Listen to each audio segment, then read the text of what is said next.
Growing up, life often threw me curveballs. My early years were a chaotic mix of struggles and fleeting joys. My family wasn't well off, and our neighborhood wasn't the safest. Despite the hardships, I learned resilience and the importance of finding small joys amidst the chaos. My childhood taught me survival and the value of genuine connections, laying the foundation for my perseverance later in life. As I entered adulthood, those lessons became even more relevant. I navigated various jobs, striving for stability and purpose. Relationships came and went, each teaching me about trust, betrayal, and self-worth. By my 30s, I had a clearer understanding of myself and my goals. Yet nothing prepared me for the whirlwind of events leading me to the brink of a new chapter in life.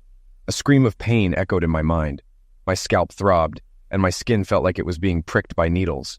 I tried to open one eye, but the brightness felt like a supernova, piercing my brain like a runaway freight train driven by a furious, possibly inebriated Ted Nugent. A horrible screeching sound built up, like cat nails on an endless chalkboard. "Sweet Jesus, Buddha, Shiva, anyone!" "Cthulhu," I muttered. I retched, but had nothing left to vomit. The screeching coalesced into something recognizable as a human voice. I forced my eyes open and tried to understand the blurry form above me. Shutting my eyes and reopening them, I saw a pair of feet in pink toenail polish and cotton candy slippers. Okay, a woman's feet, I thought. Probably not Leonard from Trailer 6, who sometimes liked to feel pretty when drunk. These feet were too small, lacked toe fungus, and were attached to well-formed legs without his moles or Rick Astley tattoo. The voice began making sense in Spanish, but my limited Spanish from Sesame Street didn't cover what was being said. I caught words like 32 donkeys and your grandmother, likely not an invitation to a Tupperware party. Realizing I was lying on my side in the trailer park's white gravel dust, I pushed myself to sit, dry heaving from nausea and a massive headache. The screeching stopped and the feet jumped back. I looked up to see things had worsened. Rosa Rafaela Rodriguez glared at me, clutching her pink robe and pointing accusingly. Her chihuahua stood ready to attack. Most avoided Rosa. Leonard called her the angriest woman on the planet. I avoided her since she reacted to my friendly greeting as if I tried to kidnap her. Along with court notices, lawyer bills, parole supervision fees, and utility final notices, I got an earful from her. Giving up, I turned and walked away, which only fueled her fury. Despite avoiding her, I enjoyed watching her outside in her transparent pink robe, brightening my otherwise bleak existence in our mostly abandoned trailer park. She drew herself up and launched into me again. Ignoring her, I struggled to my feet, pushing an umbrella off. She stopped, looked me over with disgust, and switched to English. "What the hell is wrong with you?" I looked down and saw I was standing in the rose bushes outside her trailer, which explained the pain. More troubling, I was unclothed and painted green, white, and red. A small crowd, including Leonard in overalls, Maisie looking like Danny DeVito in drag, and Delbert and Tawny in matching sweats with 5 o'clock shadows, watched with amusement. I grabbed an umbrella to cover myself, sending Rosa's chihuahua into a barking frenzy. "You scared my little Liam," Rosa snapped, picking up the dog. I shook my head, regretting it immediately. "Liam? Who names a chihuahua Liam?" "She likes Liam Hemsworth," Maisie chimed in, fanning herself. "I prefer Chris Hemsworth, but I wouldn't kick Liam out of bed for eating cookies, if you know what I mean," Maisie added. Rosa's shriek made me cringe, expecting the glass to shatter. The maintenance guy who could fix windows had disappeared a while ago. Rosa, pointing at me, demanded, "You think that's funny?" "No," I replied. "Chris and Liam would be horrified." Maisie huffed, folding her arms. "Not what I meant. You," she clarified. Rosa launched into another Spanish tirade, likely not a history lesson. Her robe fell open, revealing she wore nothing underneath. The chihuahua pawed at her, pulling the robe further open, showing off a well-groomed heart shape. "Never seen a naked woman before," Rosa snapped. "Not many built like you. I love the heart," I replied. She closed her robe, annoyed. "Clean your vomit out of my rose bushes, a-hole." I looked down at the mess. "I'll get to it this afternoon." "Yeah, right," Rosa replied, disbelieving. "You stole my heart," I said, nodding at her robe flapping open. She tried to close it, exposing a nipple before covering up again. "What?" she questioned. "Nothing. I'm staying until the show is over," I said. She growled and stormed off, her robe flying up to reveal her bare bum. The crowd dispersed, leaving Leonard, Maisie, and me. "That's quite a woman," Leonard muttered, scratching himself. "For God's sake, Leonard, she's half your age," Maisie said. "Yeah, she is," Leonard grinned. "Pervert," Maisie retorted. "Yep," Leonard agreed, still looking where Rosa had disappeared. Hey, Maisie, I called, still watching where Rosa had disappeared. Joseph, is it Sunday? It's Sunday, Maisie confirmed. Good. Then I'm not late for work, I said. Maisie looked puzzled. What does Mexicano honorario mean? Honorary Mexican, I replied, seeing the letters written on my chest. I'm going to kill Miguel. Dragging myself to my trailer, I retrieved my key from under a flower pot. Inside, my furniture consisted of 2 lawn chairs, a thrift shop radio, and a milk crate. I put on some shorts and fetched several buckets of water for Rosa's garden, not wanting to ask to use her hydrant. I spent the rest of the day fighting my hangover with gallons of water and Tylenol, setting my alarm before passing out. I was at the gate before sunrise when Miguel pulled up in the old school bus. Hey, Jose, he grinned. It's Joseph, you a-hole, I corrected him. It's Jose now. We made you an honorary Mexican, remember? Miguel reminded me. Yeah, I saw the label. You didn't need to use a permanent marker. I think my blood was replaced with tequila, I said. And mezcal, Miguel nodded. You left me at the gate naked, I accused him. You had a sombrero, he said smugly. I glared as I sat behind him. I woke up in Rosa's garden. Is that a metaphor? 'Cause I bet her rose garden is amazing, Miguel joked. No, idiot. I threw up on her actual roses, I clarified. Lucky you're alive. She has a crazy temper. Her ex-husband cheated, and she stabbed both him and his mistress. She's dangerous, Miguel explained. Why'd you do that to me? I asked, still annoyed. Honor. You're the first gringo crew boss who doesn't think we'll steal everything, he answered. We're harvesting tomatoes. What is there to steal? I questioned. It's pronounced Jesus. We like your common sense. It's rare, Miguel said. Though I was technically the crew boss, Miguel ran everything.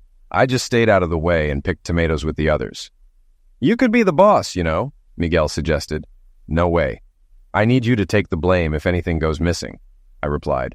He repeated this in Spanish to the crew, making them laugh all the way to the fields. 3 hours into our 14-hour day, my parole officer showed up. Joseph, just checking in to make sure you made it to work, Pio Heinen sneered. I'm here, I replied. It's a miracle. You know the difference between a parolee and an inmate? Just one mess up and you're a big mess, Pio said. I'm meeting my parole conditions. I'm working, I'm clean, and I'm not involved in anything, I responded. You've had 3 jobs in 6 months. Now you're working with a bunch of wetbacks, he said, glancing at Miguel, who pretended not to understand English. You'll never make another 18 months. I lost those jobs because you interfered, I accused. They needed to know what kind of loser they'd hired, he sneered. Time for a pill test. You have 2 hours to get to the center. I don't have a car, and it's almost 2 hours away, I explained. You know the deal. You fail or miss it, you're back inside. He chuckled and left. Miguel walked up beside me. Sure you're not Mexican, Jose? Miguel asked. Pretty sure. Unless Mom was with the gardener, I joked. You might want to ask, just to be sure, Miguel suggested. Why? I inquired. Because that man wants you on the other side of a wall, he said, staring after Pio's car. Jesus. You're pronouncing it wrong. Remember, you're Mexican now, I said.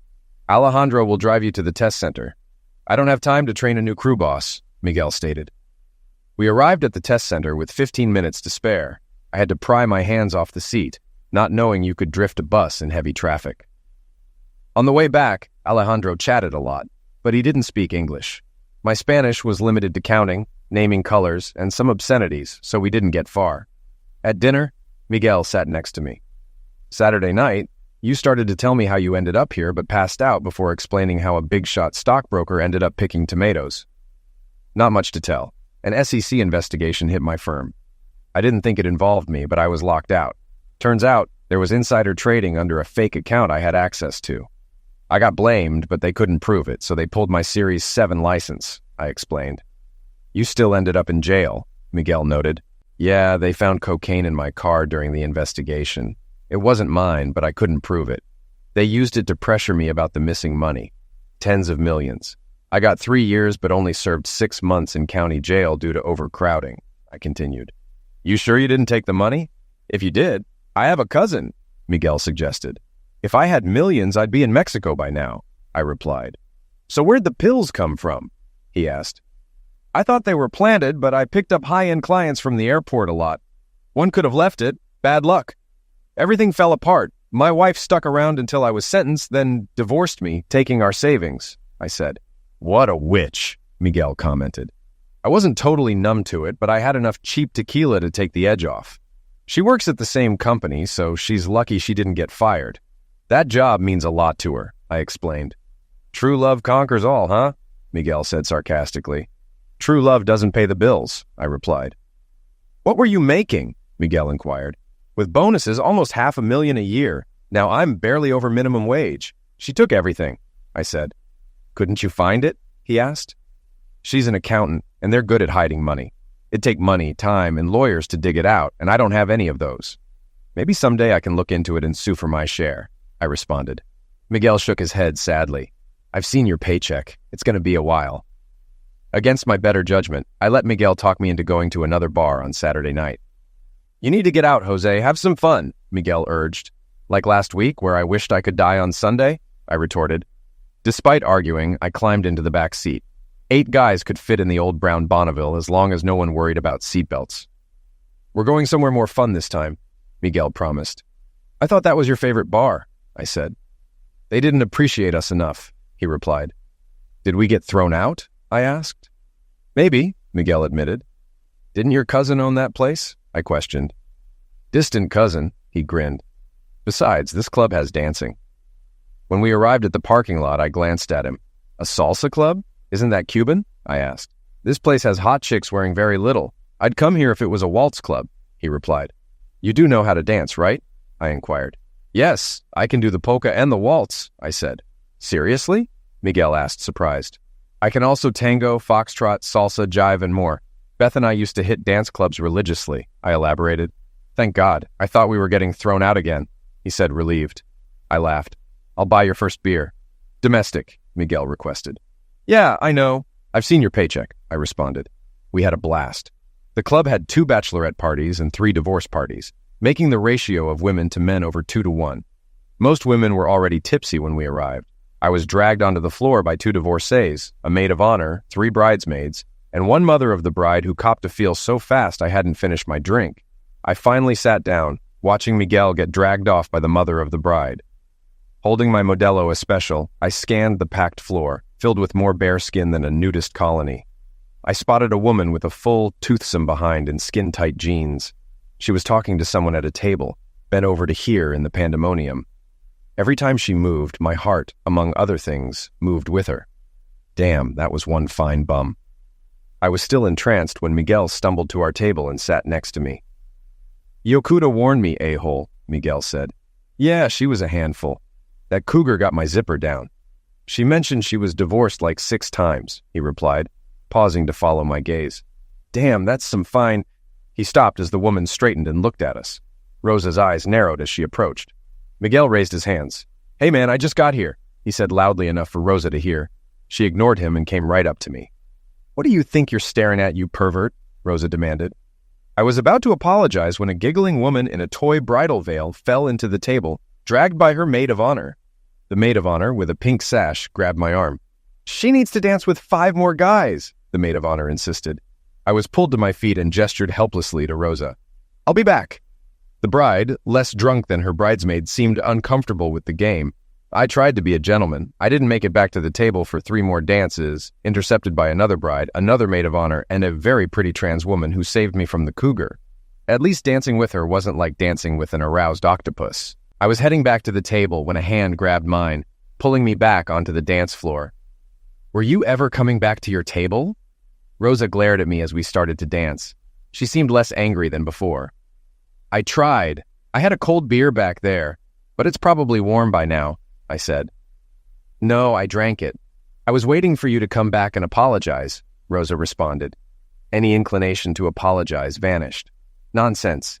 If you didn't want people staring at your bum, you wouldn't paint those jeans on and bend over like that. Rosa's lips tightened, eyes narrowing. That wasn't for your benefit, pervert. I shrugged. I didn't see a reserved sign on it, and I looked pretty close. I expected her to explode, but she chuckled and shook her head. Miguel says you're not as much of an a-hole as I thought. He said it was his fault. They didn't tie me down and force me to drink, I said, trying to remember. At least I don't think they did, but he could have not painted me and dropped me off unclothed. She smiled. I didn't expect you to actually come back and clean up the vomit. I wish you'd told me that. Dragging those buckets around with a hangover was awful. The dance with Rosa was pleasant, and I felt we had a truce, at least for now. I watched her walk back to her table, enjoying the view. She glanced back, smiled, and mouthed "pervert" at me. I winked, and she rolled her eyes before sitting down. Miguel looked me over for injuries. "Looks like you got away alive." "She's your cousin," I said. "Yeah, second cousin," Miguel replied. "Thanks for putting in a good word," I said.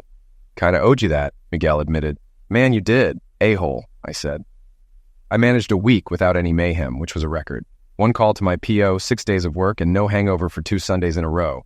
Life was good, so of course it couldn't last. We finished a field early and were heading back before sunset. "Hey, Jose, isn't that your parole officer with the blonde woman in that restaurant?" Miguel asked. "Yeah, that's..." I froze. "What?" Miguel pulled away from the stoplight. "That's my ex-wife," I said, noticing Beth's blouse was unbuttoned an awful lot for a friendly lunch. "What's she doing with that a-hole?" Miguel glanced at me, then focused on the road. "Hold on." He stopped the bus, yelled in Spanish to the back, and a bearded guy moved to the front. Miguel opened the door as I started to get up. "No, you stay here," Miguel instructed. "I need to know what's going on," I protested. "Exactly, but you're still pronouncing it wrong. This is Jesus, and he knows your parole officer. We have a cousin who works there. Maybe we'll get lucky and find out," Miguel said. I wanted to say it was a coincidence, but what were the odds of my ex-wife accidentally meeting my low-life parole officer? I sighed, thinking maybe she was checking up on me. Miguel raised an eyebrow at me. Maybe, but it feels messed up. We rolled out, and Miguel glanced at me in the mirror. "I'll come by tonight and let you know what Jesus finds out." I nodded, feeling sick. Jesus didn't find out much, but what he did learn was unsettling. One of the waitresses, a cousin, had noticed Beth all over Fish, who seemed very nervous. She was trying to get him to do something, using seduction. Jesus said if her blouse unbuttoned anymore, she'd need to start on her skirt. "Maybe she wants him to go easy on me," I said, though it sounded hollow. "You can't be that stupid, Jose. Going easy on you wouldn't make him uncomfortable. He's cool with child aggressors and eliminators. He's got a good reputation," Miguel countered. "How do you know?" I asked.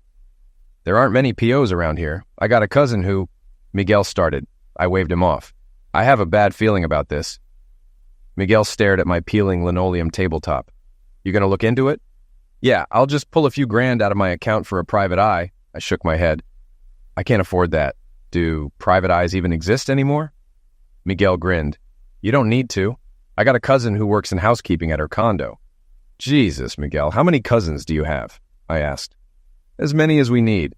We're everywhere and invisible," he replied. "You don't need to do this," I said. He laughed. "This is cool. Play detective. Besides, it's what friends do." We went to his cousin Isabel's house. She thought it sounded exciting and fun at first. But when she asked for a picture of Beth, she looked at it, then suddenly forgot English and started speaking rapid-fire Spanish to Miguel. "Miguel, what's going on?" I asked, sensing something was wrong. He looked pained. "Ooh, Jose." "Even I know what piota means, Miguel," I said, irritated. Isabel squared up. "She's got a couple of guys who visit all the time." "We're divorced. I may not like it, but it happens," I said, lying. I hated it. Isabel looked at me stonily. "You've been divorced for 4 years?" My mouth went dry. "What do you mean?" "I've worked there for 4 years, and she's had one guy coming over the whole time," Isabel revealed. I felt oddly relieved. "I can't be her. I was home every night." "They come over at lunchtime. I'm sure it's her." "Skinny bum witch," Isabel said. "Another guy started showing up 2 years ago." Miguel pulled out his phone and showed a picture of Fish. "This guy?" Miguel asked. She shook her head. "No, the new guy is a big blonde, maybe a weightlifter. The long-term guy is thin, dark-haired, jittery." "You gotta be kidding me," I said, trying to sit but ending up on the floor. "That sounds like Alan Voorhees from accounting." "Crap." Isabel looked at me sadly. "You didn't suspect?" "How could I? Her office is 5 minutes away. Mine was 40 minutes in good traffic," I explained. Miguel grabbed my shoulder. "You're not going to do something crazy, right? You'll break your parole." I shook my head. "Go after them? My martial arts training is walking into spider webs and going full kung fu theater. I can't afford a PI, and screwing around isn't illegal. There's nothing I can do." Miguel shrugged, knowing I was right. I expected Fish to show up with more demands, but he didn't. 2 weeks later, just as we were near the city limits, Miguel got a call. He cut across 3 lanes of traffic and sped back to the trailer park. He stopped directly in front of my trailer. Rosa, in her skimpy pink robe, stood cross-armed, glaring at Fish. Leonard and Maisie watched, fascinated. I barely stepped off the bus before Rosa shifted her attention to me. "Did you give this idiot permission to go into your trailer? He came in right after the bus left," Rosa demanded. "It's a condition of parole," Fish said, glaring. "You have no expectation of privacy." "Yeah, but you need reasonable suspicion. Otherwise, it's maltreatment. I read the terms. I can ask for another officer to be present," I countered. His lip twitched. "That's for female parolees who want a female officer." "It doesn't say that. It just says I can have one." I decided to drop my bomb. "What did Beth want?" His face paled. "I don't need this." He turned and walked to his car. I followed. "What's going on, Fish?" I asked. He opened the door and looked at me, visibly aged. "How would I know?" He slammed the door, started the car, then rolled down the window. "I'm transferring you to Anderson. I don't want any part of this." "Part of what, damn it?" I shouted. He flicked something out the window and stared at me. "Your ex-wife wants you back in prison. Watch your back. She'll do anything." He drove off. Leonard picked up a package from the dirt.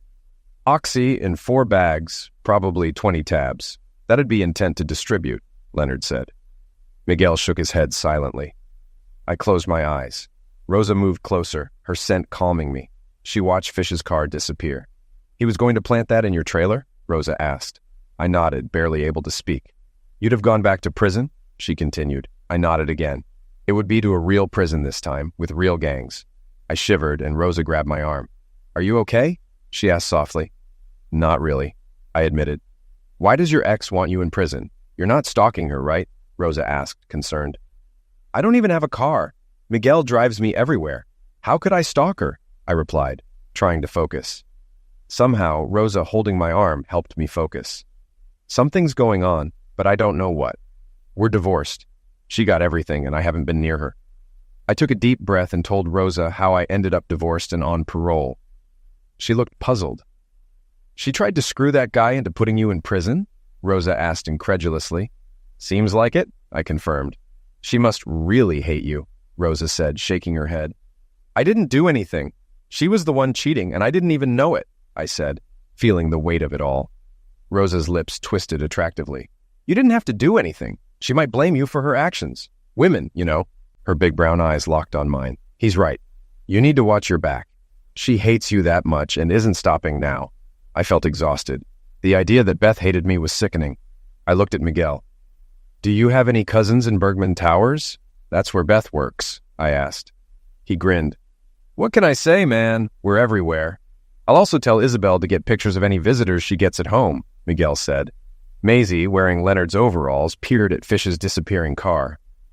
"Leonard and I will keep an eye on your trailer, but you should install a latch with a padlock," she suggested. I felt Rosa let go and turned to her. "You called Miguel?" I asked. She nodded. "You saved me," I said gratefully. She looked uncertain for a second, then smirked. "You spend all your time watching my bum. I figured I could watch yours for a change," she teased. Miguel rolled his eyes. "Yours is a lot more interesting than his," he quipped. Rosa looked up. "God, I hope so. If it isn't, I spend too much time at the gym." She winked and slapped her bum. I blinked and dragged my eyes back to hers. "Where do you work, anyway?" I asked. "Crestridge Medical Center. I'm an LPN. Pay isn't great, but the insurance is good," Rosa replied. I pretended to study her bum. "And it obviously has a great gym," I commented. She smiled smugly and wiggled a little. "Damn right," she said. Miguel looked at the bus. "We got a field of tomatoes waiting, Jose," he reminded me. I nodded. "Yeah, thanks again, Rosa. You saved me," I said. "I'm glad I could help.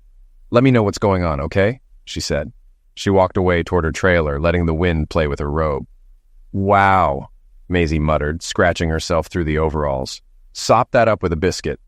Leonard rolled his eyes. "For God's sake, she's half your age." Maisie grinned. "Yeah, she is." "Pervert," Leonard muttered. "Yep," Maisie replied with a satisfied nod. It took Isabel 6 days to get pictures of both of Beth's regular visitors. We gathered in her living room as she showed them to us. One was Voorhees, whom I barely noticed at Beth's office. I never imagined him sneaking over and sleeping with her while I was at work. The other guy was a mystery. Big, blonde, with a crew cut, wearing a decent suit and carrying a briefcase. I didn't recognize him at all. Miguel looked at me. I shook my head. Nothing. Maybe he works for your old company, Isabel suggested, clearly enjoying her spy role. No, I've never seen him, I replied. What about at your wife's office? Isabel asked, eager to continue the investigation. I visited there a few times. I recognized Voorhees, didn't I? The brokers were in my building, but the support staff was in the headquarters, I said. Miguel looked disappointed. I have a cousin who does security there. Really? I was starting to think Miguel's family tree was enormous. He nodded, frowned, and pulled out his phone. Let me text him, he said. Seconds later, he had a response. We can drop by and he'll take a look. As we headed out, Isabel's husband spoke quietly to Miguel, who chuckled softly. Isabel's husband wants us to keep investigating, Miguel said. Why? He hasn't even been involved, I asked, puzzled. Isabel enjoys it. She's more energized when she gets home from work now, Miguel explained. Wait, so I began. Yeah, she's had a fantasy about being a detective. She even bought handcuffs and a fingerprint kit, Miguel said, grinning. Stop. I don't want to know, I interrupted. Miguel laughed. But it's really... Dear God, Miguel, just stop, or I'll tell you about Leonard and Maisie and the spatula, I warned. Ugh, that's nasty. You win, Miguel conceded. We arrived at a small apartment building. Miguel led me to the third floor and knocked on a green door. A powerful red-haired giant opened it. Miguel introduced us. Jose, this is my cousin Bjorn. He manages the security team at your ex-wife's building. They hired him from the NYPD, Miguel introduced. Miguel, he doesn't look very Mexican, I said, puzzled. Yeah, well, he's Norwegian, Miguel explained. Bjorn sighed. Swedish, Miguel. Yeah, bork, bork, bork, Swedish, Norwegian, Finnish, whatever. Miguel shrugged. Bjorn waved us in with a smile. Miguel's still mad about that FIFA match last year. Oh, not that again. You got lucky once, Miguel retorted. Bjorn looked thoughtful. Got lucky on a $100 bet? Get lucky with your sister, man, Miguel shot back. She's taller than me. She'd have to hold you by the feet and use you like a toy. How long can you hold your breath? Maybe I'll give her a call, Bjorn said, grinning. Miguel winced comically. Moron. So where's Kelsey? She's the highlight of visiting you. Bjorn handed us beers. She's stuck in traffic. Had a gig on the east side. Miguel pointed to a picture of Bjorn with a cheerful, pale woman. Kelsey's a clown. Like, a real one. Went to clown school and everything. Academy. It's Clown Academy, Bjorn corrected. She's a medical clown now, working in children's wards at hospitals. I met her in New York when she was a busker doing street magic. She got stuck there when her circus shut down. I arrested her. Seriously? I sipped my beer, intrigued. Yeah, she fought with a mime and I had to arrest them both, Bjorn said. Miguel snickered. Did you keep a straight face when you told the mime he had the right to remain silent? It took 3 tries. Then I searched Kelsey, found a dozen balloon animals, rubber chickens, a joy buzzer, 6 giant lollipops, 2 bulb horns, and about 50 yards of handkerchiefs tied together. The last one had a red lace strip tied to it. It took 15 minutes and drew a huge crowd. She made nearly $600 in tips. Hell of a way to meet. I savored another sip. Yeah, she found me on duty a few days later, gave me her number, and demanded a date. The door opened and a cheerful clown walked in. Not creepy, but bouncy and cute. Hey, Miguel, nacho cheese Doritos. She grinned at me. It's the only Spanish I know. Her silliness was infectious, and I laughed. She leaned over and studied me intently. Bjorn giving you some line of nonsense about me? She asked, raising her hands. He tells everyone I'm a clown. You are in clown makeup and carrying a rubber chicken, I pointed out. She held up the chicken. Dinner. And maybe I overdid the eyeshadow this morning. She deadpanned, then grinned. Anyway, it was only 43 handkerchiefs, not 50, and he loves the clown thing. She spun into a pirouette and slid into Bjorn's lap. Don't you, babe? He kissed her, and she spun out of his lap. Be right back. Gotta get the makeup off. Bjorn watched her leave, then turned serious. The text sounded urgent. What's up? Jose has a problem. Someone is trying to set him up, and he doesn't know why, Miguel explained. Bjorn eyed me. He looks more like a Joseph than a Jose to me. Miguel, I corrected. He tipped his bottle toward me. I have strict instructions to keep you out of the complex, so I hope that's not the help you're looking for. What's the problem? It took about 15 minutes to explain, and Kelsey joined us with a beer. Sounds like a mess. Does your ex hate you that much? she asked. I shrugged. No reason for it, as far as I know. What are you trying to do now? Bjorn inquired. We're trying to figure out who this is. Miguel showed Bjorn a picture of the blonde guy with Beth. Seen this guy? Bjorn nodded. Yeah, he's been around, not as much lately. Didn't know he knew Beth. Never saw him with Voorhees either. So who is he? I asked. Evan Batchelder. He tried to intimidate me when he first showed up. He's an SEC investigator, Bjorn revealed. Miguel and I were quiet on the way back to the trailer park. He stopped at the gate. So, not all your cousins are really cousins, I remarked. He shrugged. You have the family you're born with, and the family you choose. And Rosa? I asked. She's really my second cousin. Likes you, you know, Miguel said. Weren't you the one who said she might eliminate me? I reminded him. Miguel grinned. She might. Doesn't mean she doesn't like you. His grin faded.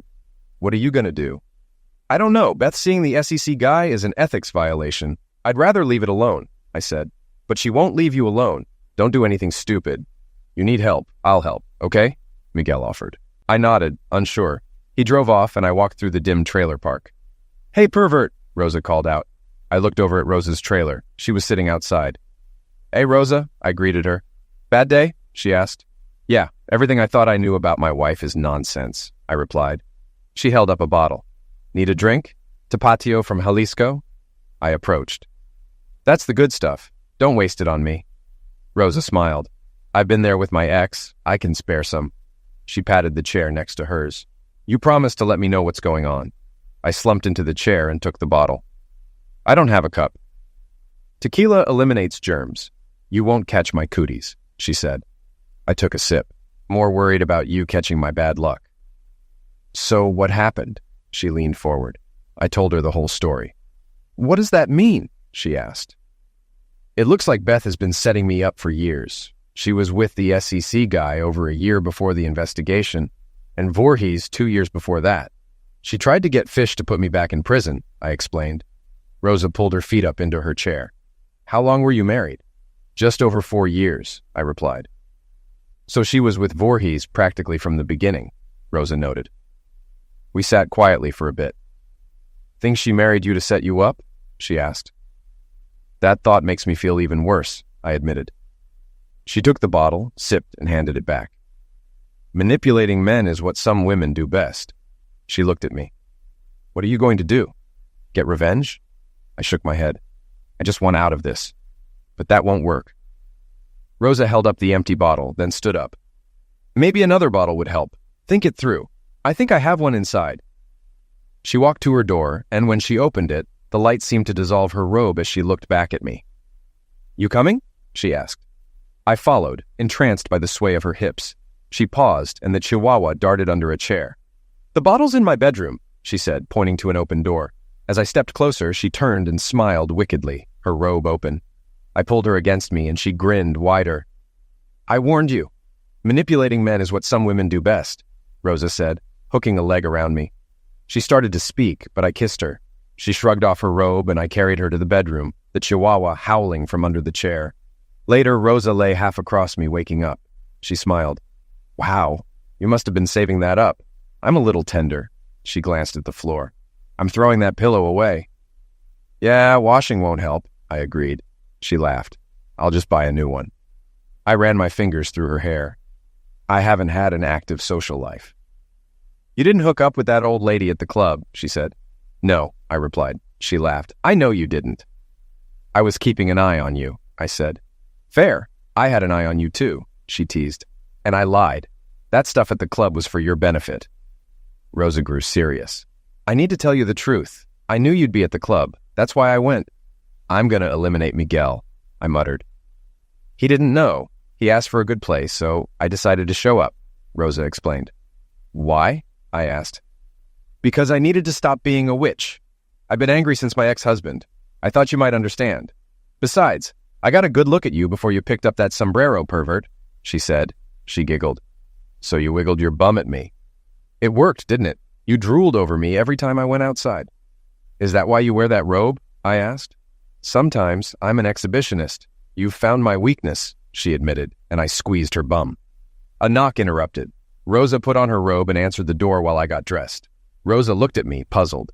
This girl needs to talk to you. Kelsey stepped in. Hey, Jose, got a minute? Rosa gets to hear it, I said. Okay, Kelsey sighed. But this doesn't go to Bjorn. Okay, I nodded. When the circus went bankrupt, I was screwed. I started street performing in small cons like 3-Card Monte, Kelsey began. Bjorn said you did street magic, I noted. Toughest kind. Just you and the marks. No stage sets, no assistants, she grinned. I was good at it.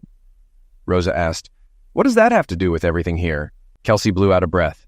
I heard stuff about big cons and helped on a couple. Bjorn thinks he rescued me before I got in too deep, and he mostly did. I didn't do anything really bad, but being broke in the city sucks. I don't want to tarnish what he did. He doesn't deserve that. I looked at Rosa, who smiled gently and laughed softly. I understand. Kelsey grinned at Rosa and gave an exaggerated wink before looking at me. I think you're looking at this the wrong way. Why? I asked. Because you're wondering why they're targeting you. This is just another big con, and you're not the mark. She paused. No offense, Joseph, but you can't be the mark. You don't have anything worth taking. She glanced at Rosa. No money or valuable stuff. I know, I grimaced. Then why set me up? Why try to put me back in prison? You're not the mark. You're part of the con. You're the distraction, Kelsey explained. I stared at her. I don't know what that means, but it doesn't sound good. It means you're the diversion. They want everyone looking at you, not them, she clarified. Rosa asked, how do we stop it? Kelsey grinned. Just convince the mark they're being conned. I had a sudden realization. Damn it, I'm an idiot. Why? Rosa asked, puzzled. The Seychelles. We were going to Fiji for our honeymoon, but Beth suddenly changed it to the Seychelles. Why does that matter? Rosa questioned. Banking laws. She sent me deep-sea fishing one day while she stayed at the spa. I bet she set up an account in person so there'd be no trail to her, I explained. Isn't there anyone you can call? Rosa asked. The SEC has a reporting mechanism, but that'd probably just tip them off, I said. I almost choked on the tequila. Who watches the Watchmen? Rosa smiled. Why not both the DOJ and the FBI? The FBI and IRS have websites for reporting fraud, so I used the library computer to report it, hoping it would cause enough trouble for Beth and her cohorts to leave me alone. I reported to P.O. Anderson and worked with Miguel and the crew until the end of the harvest. Then I found a job making donuts, which was easier, but I missed the old crew. The hours matched Rosa's, and we were pretty much living together, so life was good. But it couldn't stay that easy. As I was nuzzling Rosa's neck and grabbing her bum while she set the table, a harsh knock sounded. Rosa glared at the door, trying to calm her breathing. Damn it. If Leonard's here to borrow my robe again, the answer is no. It wasn't Leonard. It was 2 deputies and a couple of guys in suits. I recognized the deputies. The older plainclothes man held up his credentials. Joseph Bateman, I nodded, seeing Leonard and Maisie peering out from Leonard's trailer. I'm Special Agent Tanner with the FBI. We need you to come to the field office to answer a few questions. Rosa clamped onto my arm. Are you arresting him? No, we just have a few questions. I looked at Rosa. I probably need to do this.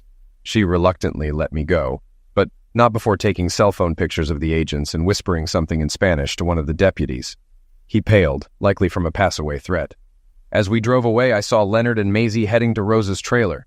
At the FBI field office, I was put in an interview room with nauseatingly white walls, gray carpet, and a dull gray table, and told to wait. After 20 minutes, a clean-cut guy in a black suit entered, placed his credentials on the table, opened a folder, and introduced himself.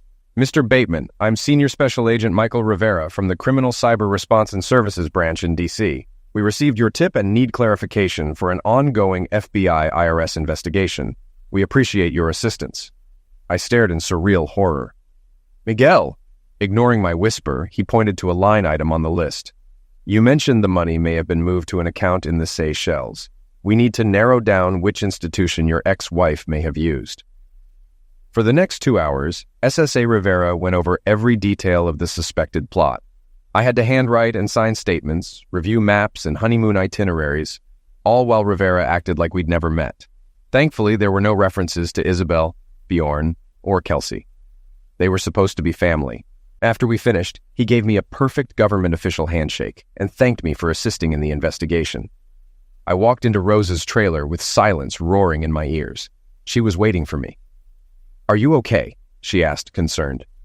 Did you know about Michael? I asked. Michael who? She recoiled. Miguel. What about Miguel? Is he okay? She asked, worried. He's an FBI agent, I revealed. The shock and disbelief on Rosa's face was the most comforting thing I could have seen. Miguel? Are you serious? He told me he came out here because he had trouble in New York. Her voice trailed off, and she stood silent for a moment before launching into rapid Spanish. I was probably lucky I didn't understand. After a few minutes, I wondered if Liam would let me hide under the chair with him. Rosa, I am so sorry, I apologized. She stopped and blinked. For what? For even thinking you could have... I trailed off. She shook her head. You asked. You didn't accuse me of anything. That hijo de puta lied to us. His family. We saw the arrests and trial on TV. The FBI and IRS investigation into SEC corruption was in the news for a year. Beth took a plea deal, but still got 15 years after turning over the money she'd stashed overseas. The SEC investigator got 20 years with no plea deal. More people were involved than I thought, which made me uneasy considering Beth had drawn most of them into her plan. I was lucky I wasn't a CDC case study. Most got 5 years, though one IT guy only got 18 months. Rosa's only comment on Beth was, "You were married to that skinny witch. I thought you liked women with real bums." What can I say? I was deprived for 4 years. I'm making up for it now. She shot me a fake scowl, but the corner of her mouth twisted into a smile. I know. I can't even wear shorts. You keep leaving tooth marks all over me. She still spent most of her time off wearing just her skimpy robe. If anything, her exhibitionist streak had gotten worse. I didn't argue, though she did occasionally have a tooth mark or two. The court was looking at vacating my conviction. During the investigation, someone admitted that Voorhees had planted the pills in my car. Beth had orchestrated it. I wasn't holding my breath, though. At the speed the courts moved, I'd be done with parole before they got to it. P.O. Anderson had gone hands-off and even told me about the move to vacate. Fish retired quietly without charges, and I wasn't sure how I felt about that, but Rosa said she suspected he wouldn't have gone through with it. That was good enough for me.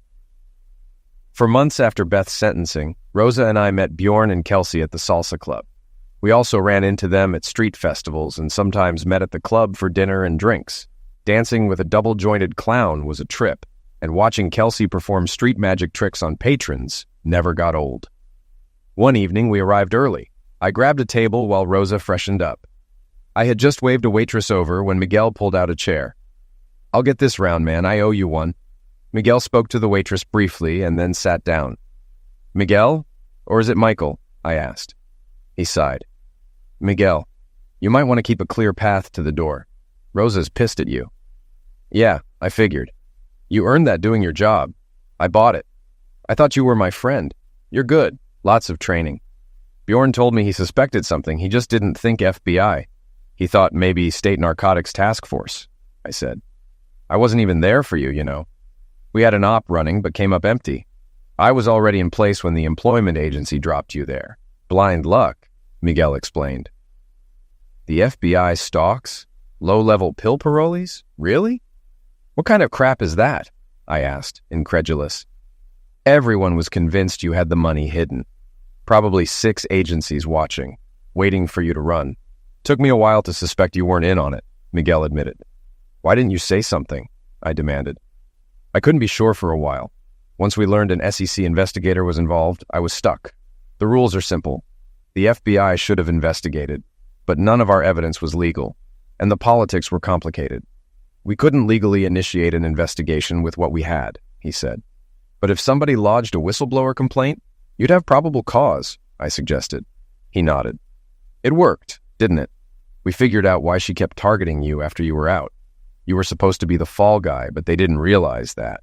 There wasn't enough evidence to really railroad you. So, when you got out after a few months, the SEC and IRS were on high alert. Beth couldn't touch the money without drawing attention.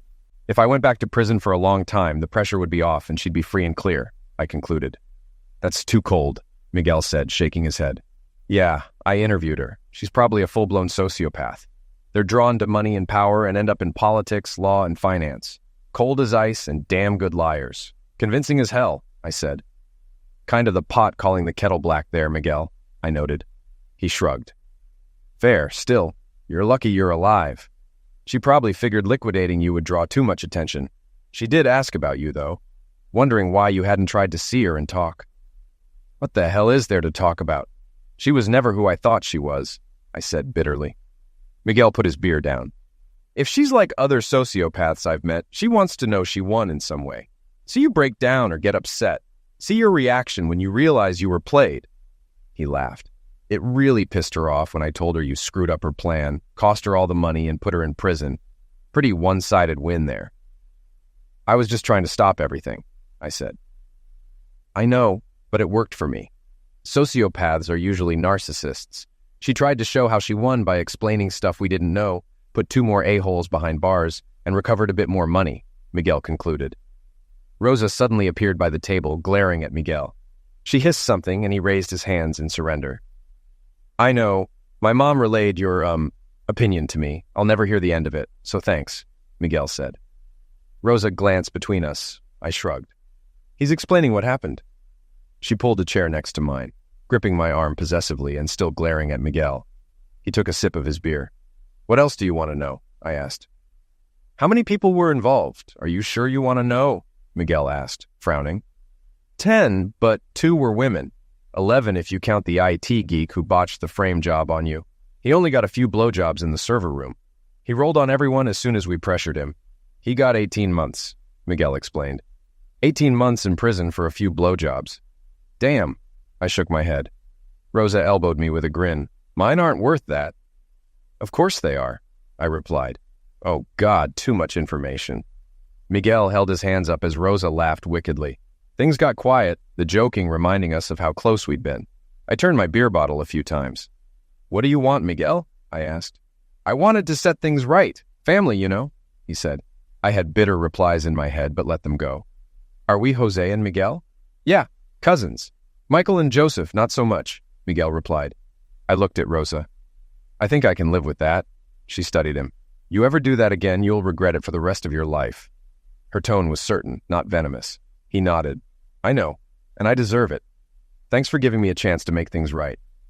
Rosa nodded, mollified by his apology. He finished his beer. I need to apologize to Isabel. I talked to Bjorn and Kelsey. That's how I knew you'd be here. Bjorn understands, but Kelsey will take a while. She doesn't trust easily, but when she does, it's wholehearted. I messed that up. I nodded. Despite Kelsey's street smarts, she had a precious naivete that Rosa loved. He stood up, pulled an envelope from his back pocket, and smiled. With a bit of irony, I asked if I could deliver this personally. What is it? I asked, wary. The adjudication on the IRS reward money for reporting tax evasion. It's not a fortune, but it should help. It's a percentage of the taxes owed on underreported income minus taxes and other deductions. But it'll help you get back on your feet, he said. He paused. If they vacate your conviction, will you go back to your job?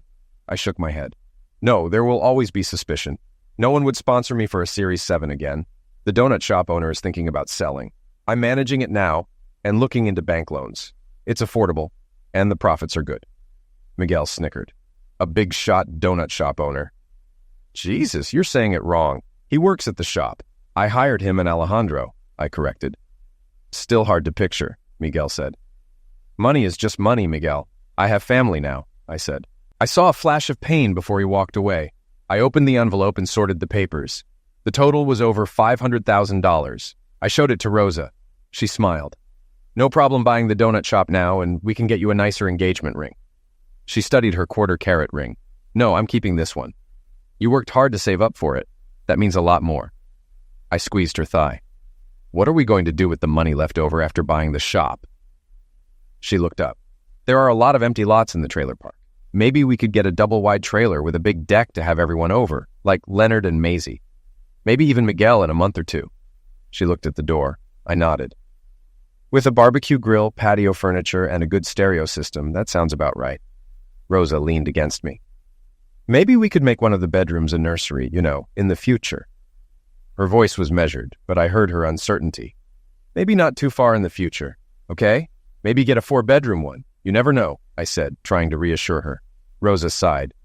Maybe I'll be the one leaving tooth marks on your bum tonight, she teased. Pervert, I said, and she giggled.